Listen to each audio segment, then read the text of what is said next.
Jadi kalau petani kenapa tidak nanam pepohonan, harus kita lihat secara objektif dulu. Nah, pengetahuan saya bersama petani bertahun-tahun itu membuktikan bahwa tidak ada yang anti pohon. Petani pun berpikir tentang pentingnya pohon. Hanya yang harus kita ketahui juga bahwa di dalam petani itu kan pikiran ekonomi itu kan dominan.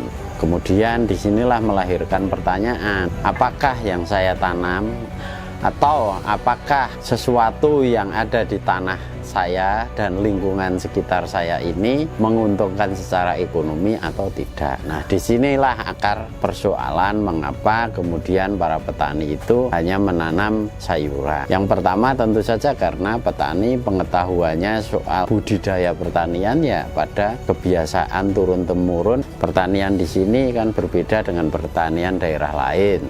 Kalau daerah lain ada yang pertanian buah, ada yang pertanian biji-bijian, ya, ada yang padi. Nah, di sini mayoritas hanya mengerti sayuran, dan pengetahuan ini kan memang sangat menentukan. Mereka melakukan sesuatu ya berdasarkan pengetahuan yang mereka ketahui. Sama seperti kita-kita, kalau kita melakukan sesuatu yang tidak kita ketahui, satu ada rasa takut, yang kedua juga ada rasa tidak percaya diri. Dari sisi risiko juga sangat banyak kemungkinan terjadi kalau tidak ada pengetahuan. Bukankah jenis komoditi tanaman pangan yang lain masih banyak?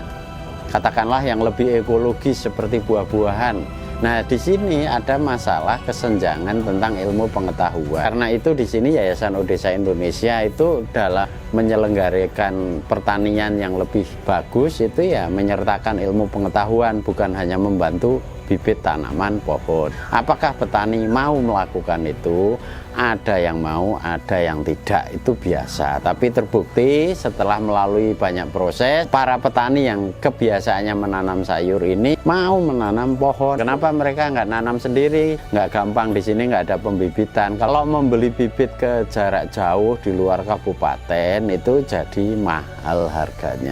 Nah, ini yang jadi problem. Makanya supaya cepat petani itu menghijaukan ladang-ladangnya, kita berikan itu hibah bibit. Karena keadaan petani secara ekonomi itu memang pantas untuk menerima bibit-bibit tanaman pohon. Nah, kita tidak mungkin berharap pada petani ini dalam waktu yang cepat sekarang ini bisa belanja bibit sendiri. Petani yang memiliki tanah di sini yang kecil-kecil itu mayoritas memang harus dibantu bibit dengan treatment materi, modal sekaligus ilmu pengetahuan. Itu para petani mulai melakukan perubahan di ladangnya.